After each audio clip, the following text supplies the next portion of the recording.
image of a facility that was built in 1950 by Robert Moses on the west side of the village, Community Board 2.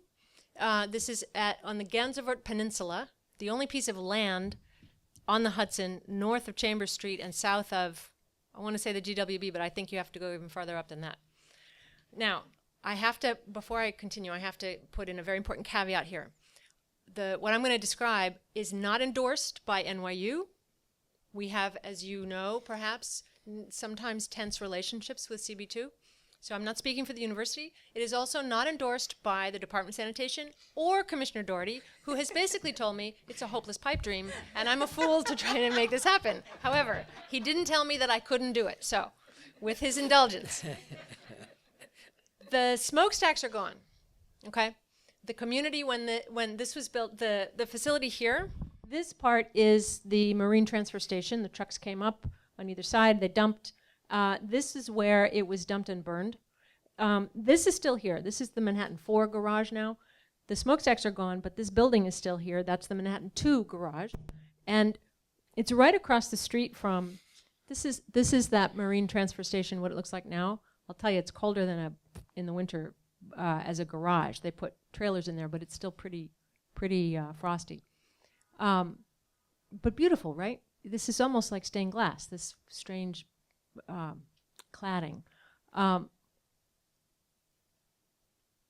That's the salt shed near the front of it. This is from a different talk that I give. That's the Whitney Museum that's being built immediately across the street, okay?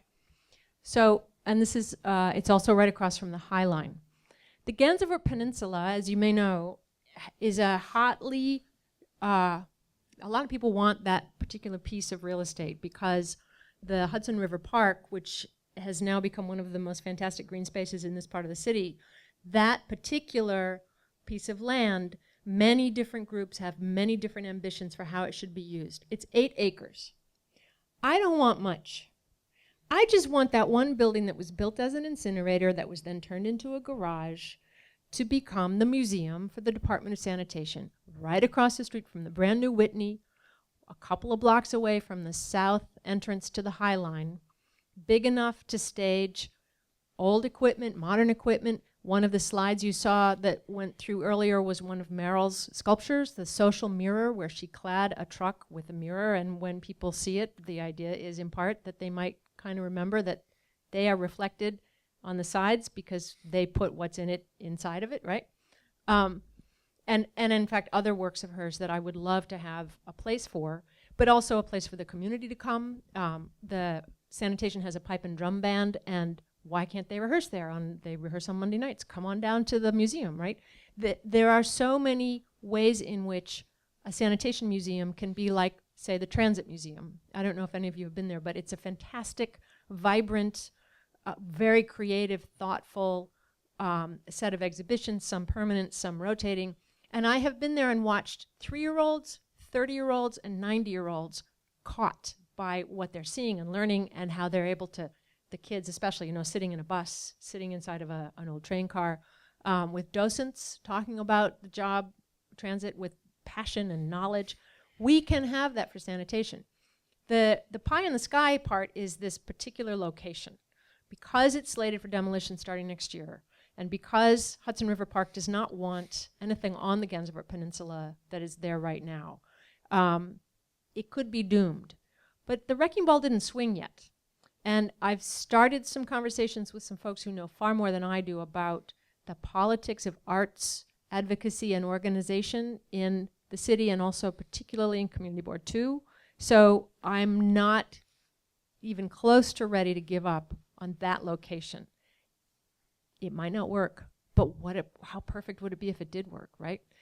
Part of my inspiration for this is your show at the 59th Street transfer station before that was modified, Touch Sanitation in 1984, and the pictures that I've seen of that, Meryl, of this throng of the public coming to see the ways in which you did the backup lights in this kind of staccato array. It was like Morse code.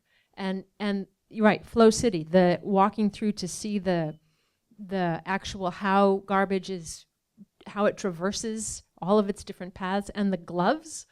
Meryl took she asked every worker in the city to give her a pair of their gloves, used, done, kaput, and she put them in, I've seen a couple of different variations on this, so correct me if I get the details wrong, but there was a trough of them, like this beautiful, it was a net full of all of these gloves that had been used by workers on the job. And there was another one where the gloves were sort of arrayed in a sculptural kind of creation that I happen to know is in the Betts Avenue incinerator, locked up. They've now sealed that exit, so I'm not sure how we'll get it out of there. But I had a tour of that years ago, and the boss, the chief who was giving me the tour, had gone there the day before, and he knew exactly what was going to happen.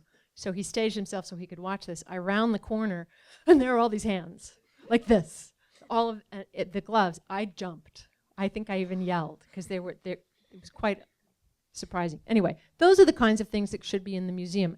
Educational, but not just educational. The best way a museum educational project works is that the public coming there doesn't know they're being educated, right? It's not like, you now will learn all these important things. You are caught up in the story that the museum is telling. And that's what our museum is going to do, among many other things. One of the ideas for the museum is to call it the Museum of Sanitation and Sustainability, to really underscore that point.